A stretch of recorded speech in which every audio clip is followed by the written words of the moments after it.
আসসালামু আলাইকুম, কেমন আছেন সবাই? আশা করি সবাই ভালো আছেন। আমার চ্যানেলে আপনাদের সবাইকে স্বাগতম। ভাই, আজকে সকালে ঘুম থেকে উঠে আমি একটা সিলেকশন কন্ট্রাক্ট পাইছি, পরে মেলবক্স থেকে এটা কালেক্ট করে নিছি। কুনামি আমাকে এখান থেকে একটা প্লেয়ারও দিল না ভাই। এখন আমার টার্গেট হচ্ছে রাইকার্ড। আমি রাইকার্ড নেব কারণ আমার ডিফেন্সিভ মিডফিল্ডারের সমস্যা আছে। আমি তো প্রথমে ভাবছিলাম সিলেকশন কন্ট্রাক্ট পামই না ভাই। আমি কালকে 11:30 বাজে করছিলাম, রেজিস্ট্রেশন করার পরে সার্ভার ডাউন হয়ে গেছিলো। তারপর আজকে সকালে পাইলাম, একটা ভিডিও দেখতেছিলাম, সবাইকে নাকি দিতে আছে, তারপর দেখলাম ঢুকে দেখে আমাকেও দিছে ভাই।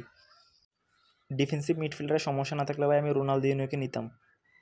তারপর আমার কাছে অনেকগুলা অ্যাটাকিং মিডফিল্ডারের কার্ড আছে, পেইড কার্ড, ওইগুলা তাহলে রোনালদিনোকে খেলানোই হবে না, তাই নেই ভাই।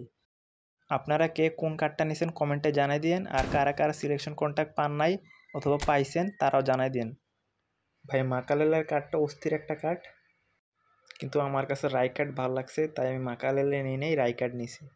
যারা মাকালেলেকে পাইছেন তারা মাকালেলেকে ডিফেন্সিভ মিডফিল্ডারে খেলাতে পারেন, ভালো পারফরমেন্স দিবে। এখন আমি নিয়ে নিব আমাদের কাঙ্ক্ষিত রাইকার্ডকে।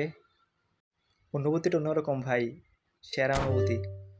অবশেষে নিয়ে নিলাম রাইকার্ডকে। আমি ভাবছিলাম ভাই নিতে পারবো না। 1990 সালের কার্ড ভাই, আমরা এখন জন্মই হই নাই, এখন আমরা এগুলোতে খেলতেছি ভাই, অদ্ভুত। এখন আমরা চলে যাচ্ছি রাইকার্ডকে ট্রেনিং করে আমার টিমে বসাতে।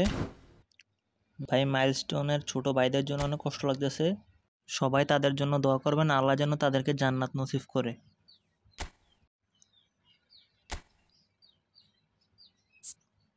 আমি এখানে প্রথমে অটো ট্রেনিং দেব, তারপর একটু সেটিং করব। যেহেতু ডিফেন্সিভ মিডফিল্ডার তাই পাসিংটা একটু কমিয়ে ডিফেন্সটা বাড়িয়ে দিলাম। এখন আমার টিমে বসানোর জন্য রাইকার্ড প্রস্তুত। স্ট্যাটস ভালোই, জাম্পিং, স্পিড সব কিছুই ভালো, ফিজিক্যাল কন্ট্যাক্ট।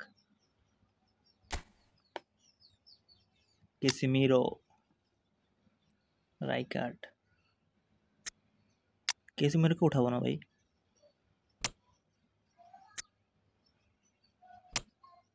অনেক ম্যাচ খেলছি কেসিমিরো দিয়ে, অনেক ম্যাচ 1091 ম্যাচ। কেসিমিরো অ্যাঙ্করম্যান, 3 বছর আগের কার্ড। ভিতরে ঢুইকা রাইকার্ড স্ট্যাটস দেখি ভালো নাকি খারাপ। Lofted pass, defence, speed, kick power, jumping, stamina সব কিছু ভালো আছে ভাই। তো কমেন্টে আপনাদের গুরুত্বপূর্ণ মতামত জানিয়ে যান, আর কে কোনটা পাইছেন সেটা বললেন। কিং অফ ফুটবল এবং কিং অফ ই ফুটবল একসাথে